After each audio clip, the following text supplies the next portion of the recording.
तो finally demon slayer की infinity castle movie Japan में रिलीज हो गई है और उसने वहां पर तहलका ही मचा दिया है। यानी कि ये मूवी एक के बाद एक रिकॉर्ड्स को तोड़ रही है, चाहे वो कलेक्शन का रिकॉर्ड हो या फिर वो एनिमेशन का हो। इसने अपने रिकॉर्ड्स को भी नहीं छोड़ा है। यानी कि इसने डीम स्लेयर मुगन ट्रेंड के रिकॉर्ड को तोड़कर नंबर 1 की पोजीशन हासिल कर ली है।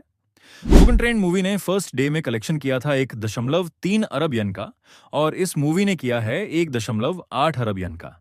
यानी कि यह बहुत बड़ा रिकॉर्ड है, और इसी के साथ यह जापान की हिस्ट्री की फर्स्ट मूवी बन गई है जिसने इतना ज्यादा कलेक्शन किया है फर्स्ट डे में। और सिर्फ इतना ही नहीं, बहुत सी कमाल की इंफॉर्मेशन बाहर निकल कर आ रही है जिसको सुनकर आप लोग पागल हो जाओगे। बट उससे पहले हम लोग ये जान लेते हैं कि यह इंडिया में कब रिलीज हो रही है और ये कौन कौन सी लैंग्वेज में आएगी, और ये वर्ल्ड वाइड कौन सी डेट को रिलीज हो रही है। तो इंडिया में ये मूवी 12 सितंबर को रिलीज होगी, और ये हिंदी, इंग्लिश एंड जापानीज में रिलीज होने वाली है।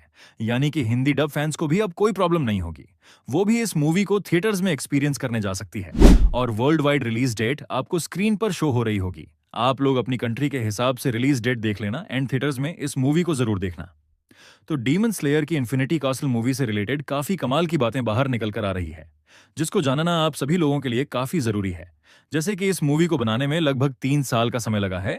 यानी कि हम सभी लोगों से यह इन्फॉर्मेशन को छुपाया गया कि काफी समय से इस मूवी के ऊपर काम चल रहा था। और सिर्फ इतना ही नहीं, जापान के सबसे टॉप के एनिमेटर्स को हायर किया गया था इस मूवी को एनिमेट करने के लिए, ताकि इस मूवी के एनिमेशन अब तक के सबसे बेस्ट एनिमेशन हो।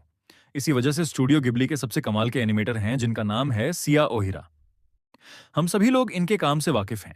इन्होंने कितनी कमाल की मूवीज में काम किया है, जैसे कि Spirited Away, the Boy and the Heron, Akira, इन सब मूवीज में इन्होंने एनिमेट किया है।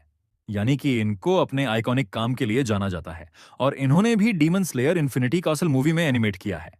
तो आप लोग समझ सकते हो कि ये मूवी कितनी कमाल की होने वाली है, और जापान में फैंस का क्रेज देखकर तो आप लोग पागल हो जाओगे। यानी कि रात को 2 बजे तक भी थिएटर्स फुल थे। वहां पर सभी लोग पागल हो रहे हैं इस मूवी को देखने के लिए, और जापान के थिएटर्स को डीम स्लेयर के कैरेक्टर से डेकोरेट किया गया। यानी कि आप लोग अपने फेवरेट कैरेक्टर की सीट पर बैठकर भी इस मूवी को देख सकते हो, और इस मूवी के टिकट्स सिर्फ 10 मिनट में ही सारे सोल्ड आउट हो गए थे। यानी कि क्रेज देख रहे हो, सारे रिकॉर्ड्स तोड़ रही है ये मूवी। अब आते हैं फैंस के कुछ क्रेजी रिएक्शंस पर। यानी कि फैंस का रिएक्शन क्या है इस मूवी को लेकर। तो जापान में फैंस ये बोल रहे हैं कि भाई जो अकाजा की बैक स्टोरी है वो बहुत ही ज्यादा इमोशनल होने वाली है।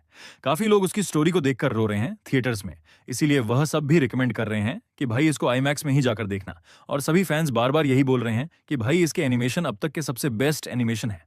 और मैंने आपको बता भी दिया है कि भाई क्यों है, क्योंकि इसमें टॉप के एनिमेटर्स को हायर किया गया था एनिमेट करने के लिए, और इस मूवी को एक ऐसे सीन पर एंड किया गया है कि आप लोग नेक्स्ट पार्ट देखने के लिए बिल्कुल ही पागल हो जाओगे।